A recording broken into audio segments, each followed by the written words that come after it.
ఇంకో మెల్ గిబ్సన్ కొంతవరకు ఊహించి తీసిన సినిమా ఇది ఊహ మాత్రమే, ఇంకా రియల్ ఎలా ఉంటుందో వీలైతే ఆ ఫ్యాషన్ ఆఫ్ ది క్రైస్ట్ చూడండి, మళ్ళీ చూడండి, ఆ ఇమేజ్ చేయండి. ఆ ఇమేజ్ మీరు జాతకం రండి, యెషయా గ్రంథం మీకు గుర్తు రావాలి. నెక్స్ట్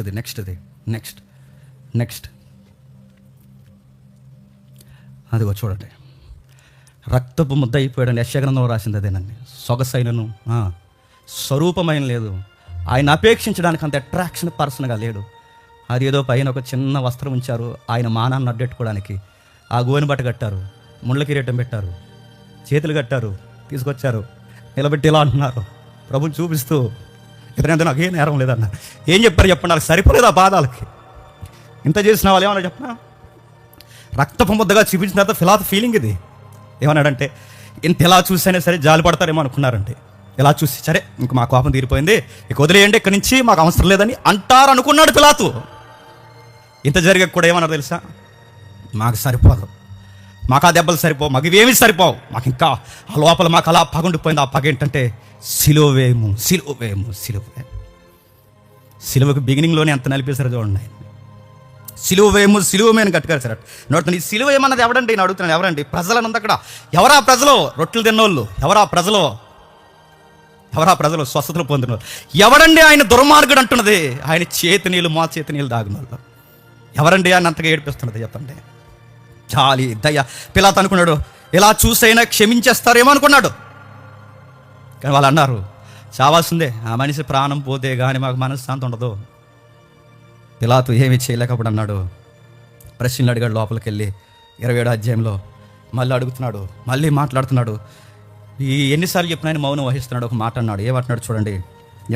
ముళ్ళ కిరీటం ఓదరంగ వస్త్రములు ధరించిన వాడే యేసు నిలుపులకు రాగా పిలాతు ఇదిగో ఈ మనుష్యుడు అని వారితో చెప్పను. ప్రధాన యాజకులు బంట్రోతులు ఆయనను చూసి సిలువ వేయమని కేకలేసిరి. ఆ మత్తయి సువార్తలో ఉంది, సిలువ వేయమని అరిసింది. ప్రజలు అరిశారు.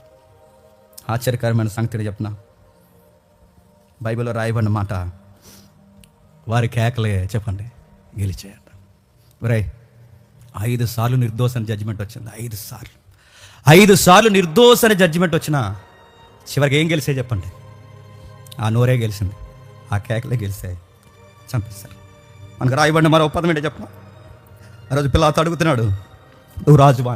ఎస్ నేను రాజునే. ఈరోజు నేను అడుగుతున్నాను, యేసు ప్రభు రాజే, రాజుగా నువ్వు స్వీకరించగలవా? ఎస్ నా లైఫ్లో ఆయన కింగ్ అని నువ్వు ఆహ్వానించగలవా? నా కింగ్ కొరకు నేను అన్నీ మానుకోగలను నువ్వు అనగలవా? అనలేమా? ఎందుకు చెప్పనా, మన దృష్టిలో మన హృదయంలో యేసుప్రభు రాజు కదా. ఎవరు రాజు చెప్పండి? మనకు మనమే రాజులు, మనకు మనమే ప్రధానమంత్రులు, మనకు మనమే. ఎందుకంటే ఆయన రాజుగా ఒప్పుకుంటే నువ్వు ప్రతి దినం నువ్వు సిలువేసుకోవాలి. యేసుప్రభుని వెంబడిస్తానంటున్నావు కానీ నీకు అన్ని పిలాతు లక్షణాలే. పిలాతు అన్నాడు, నువ్వు రాజువా అని అడిగాడు. ఎస్ నేను రాజుని. మరో ప్రశ్న అడిగాడు, నిన్ను మాట్లాడగాలి, నాకు ఇడిపించే అవకాశం ఉంది, నువ్వు ఒప్పుకుంటే నేను ఇడిపిస్తాను. నిన్నో ప్రశ్న అడుగుతున్నాను, నేను ఇడిపిస్తాను, నాతో మాట్లాడవా అన్నాడు. మాట్లాడిన కానీ ఒక మాట చెప్తాను, నా తండ్రికి పర్మిషన్ ఇస్తే తప్ప ఎవడో నన్ను ఏం చేయలేవు, నువ్వు కూడా ఏం చేయలేవు. నీకు ఇదే నేను చెప్తాను, ఎందుకంటే నేను ఎక్కువ మాట్లాడను. మీరు చేయాలనుకున్న త్వరగా చేసేయండి, చేయాలనుకున్న త్వరగా చేసేయండి. పిలాతుని అడిగింది నేను ముగించేస్తున్నాను త్వరగా. పిలాతు ఎన్ని ప్రశ్నలు అడిగాడు తెలుసా? సత్యం అంటే ఏంటని అడిగాడు. పిలాతు ఏమడిగాడు తెలుసా? నువ్వు రాజువా అని అడిగాడు. పిలాతు ఏమన్నాడు తెలుసా? నాకు పవర్ ఉందో తెలుసా అని అడిగాడు. 3 ప్రశ్నలు అడిగాడు. ఆ 3 ప్రశ్నల్లో నువ్వు నేను కనబడతాం. మీరు చూడండి, నువ్వు రాజువా అని అడిగాడు. అతగాడికి రాజు అని తెలియదు, నీకు యేసుప్రభు రాజు అని తెలుసు. అయినా నువ్వు ఆయన ఎక్కడ నిలబెడతావు చెప్పు? నీ గుమ్మం బయట నీ హృదయం వెలుపులే నిలబెడతావు. అడిగాడు, ఏమని తెలుసా? సత్యం అంటే అని అడిగాడు. 38వ వచనంలో సత్యం అంటే అని అడిగాడు. మీరు గమనించండి, సత్యం అంటే అని అడిగాడు.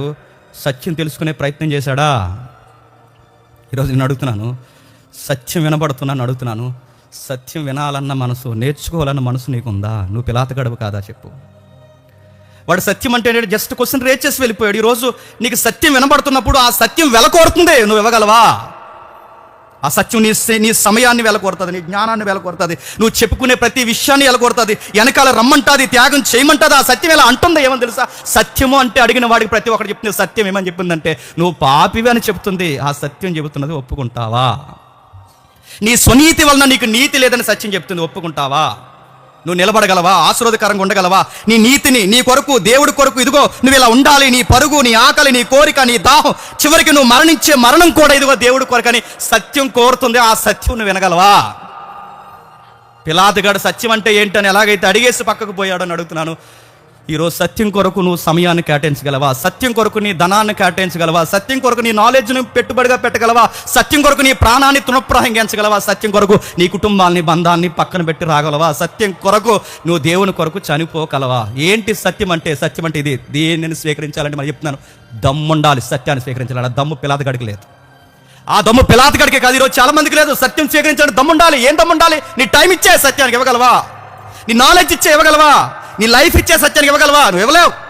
పిలాతుగాడు అడిగేసి ఎలాగైతే పక్క పోయాడో నువ్వు కూడా సత్యాన్ని ఎలా నేర్చుకున్నా తెలుసా? 2 రెళ్ళు 4 అని నేర్చుకున్నావు. ఎవరికి కావాలి 2 రెళ్ళు 4 అని నేర్చుకుంటే? వెల కావాలి, వెల వెల వెల. సత్యం వెల కోరుతుంది. రా, నీ సంపాదన అంతా ఇచ్చి నా కొరకు రా, నా కొరకు మరణించడానికి రా. సామెత గ్రంథం ఉంది. సత్యం ఏం కోరుతుందంటే నీ టైం, నాలెడ్జ్ అన్నిటినీ కోరుతుంది. అది పిలాతు అది ఇవ్వలేడు, పిలాతు అది చేయలేడు, పిలాతు వల్ల కాదు, పిలాతుకి అది జరగదు. పిలాతు అన్నిటిని సాక్రిఫైస్ చేసి దేవుడి దగ్గరికి రాలేడు. పైపెచ్చికి 10వ వచనంలో ఏమంటున్నాడు చూడండి. పిలాతు అంటున్నాడు, నువ్వు నాతో మాట్లాడవా, నువ్వు నాతో మాట్లాడవా? జాగ్రత్త గమనించండి. 3 సార్లు నా నా నా అంటాడు చూడండి. నాతో మాట్లాడవా, నాతో మాట్లాడు 3 సార్లు అంటాడు చూడండి. పిలాతు, నాతో మాట్లాడవా? నిన్ను విడుదల చేయటకు నాకు అధికారం కలదు, నిన్ను సిలువ వేయటకు నాకు అధికారం కలదు. నా నా నా సత్యం అంటే చెప్పిన నాయే సావాలంటది. నేనన్నదే చావాలి. పిలాతు ఎందుకు యేసుక్రీస్తు అని అర్థం చేసుకోలేకపోతే తెలుసా? నా. ఈరోజు మనలో, నీలో, అందరిలో ఉన్న ఫీలింగ్ ఏంటి చెప్పనా? నేను నా. అది చచ్చితే కానీ ఈరోజు నీ కళ్ళ ముందుకు వచ్చినా నీకు అర్థం కాదు. ఈ సత్యం నీ బుర్రకెక్కదు. పిలాతు జడ్జాగా ఒక మాట అడిగాడు.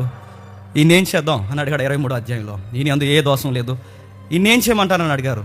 ఈ క్వశ్చన్ మన అందరిది. ప్రతి మానవ జీవితంలో అతిపెద్ద ప్రశ్న ఏంటో తెలుసా? యేసు ప్రభు కొరకు ఎంత వివరంగా చెప్పేశారు. ఇప్పుడు నేను నా లైఫ్లో ఈయనేం చేయాలి? ఒకటి స్వీకరించాలి, లేదా చెప్పండి వద్దని తృణీకరించి సిలువ పొమ్మనాలి. ఈ ప్రశ్న నిన్ను కూడా అడుగుతున్నాను. ఏం చేస్తావు నీ లైఫ్లో యేసుక్రీస్తు వారిని? స్వీకరించి నిన్ను నువ్వు ఆయన కొరకు చంపుకుంటావా? స్వీకరించి నిన్ను నీ కొరకు కాకుండా నా నాన్నదని చంపి యేసు ప్రభు కొరకు నిన్ను అప్పగెట్టుకుంటావా? లేదా ఈయనతో ఉంటే అన్నీ తగ్గించుకుని ఉండాల్సి వస్తుందని చెప్పి ఆయనే పిలాతులాగా వదిలేసి వెళ్ళిపోతావా? జడ్జిమెంట్ నీ ముందు ఉంది. ఇది పార్ట్ 1. పిలాతు గుచ్చి పార్ట్ 1. పార్ట్ 2 చూద్దాం, వచ్చేవారు చూద్దాం. ఏ రోజు ఉన్నాడు? ఆ మోతుబర్లు పెద్ద మనుషులు ఉన్నారు. ఈ సిలువ చుట్టూ ఇన్ని రాజకీయాలు చేసి చేసి చేసి చేసి సృష్టికర్తను సృష్టిలో చెప్పండి సిలువేసి చంపేసి అమ్మయ్య అనుకున్నారు. చంపే వరకు కొనకలేదండి. అదంతా మన మీదకి వస్తుందంటే ఖచ్చితంగా వస్తుంది. ఇవన్నీ మన మీదకి వస్తుంటే ఒప్పుకోకపోతే ఖచ్చితంగా వస్తుంది. నిన్ను నిన్ను నిన్ను నీ పిల్లల వరకు కూడా ఈ త్యాగం నేను ప్రశ్నిస్తాను. ఈ త్యాగం నీకు అలాగే అర్థమైతే, ప్రభువా పిలాతును చూస్తున్నప్పుడు నాకు అధికారం కనబడట్లేదు. పిలాతు అడిగిన 3 ప్రశ్నలు నాకు కనబడుతున్నాయి. ఒకటి, నువ్వు రాజువా అని వాడు అడిగాడు. నువ్వు రాజువా అని అడిగి తెలుసుకున్నాను, కానీ రాజుగా నా లైఫ్లోకి నిన్ను స్వీకరించలేదు. సత్యం అంటే ఏంటని అడిగాడు. సత్యం వినబడుతున్నా చెవిచ్చే సమయం నాకు లేదు ప్రభువా అని ఒప్పుకోండి. సత్యం వినబడుతున్నా సత్యం నేర్చుకోవడానికి నేను ఏమీ కేటాయించిన ప్రభు అని పిలాతు లాంటి యాటిట్యూడ్ నాకు ఉన్న ప్రభు అని ఒప్పుకో.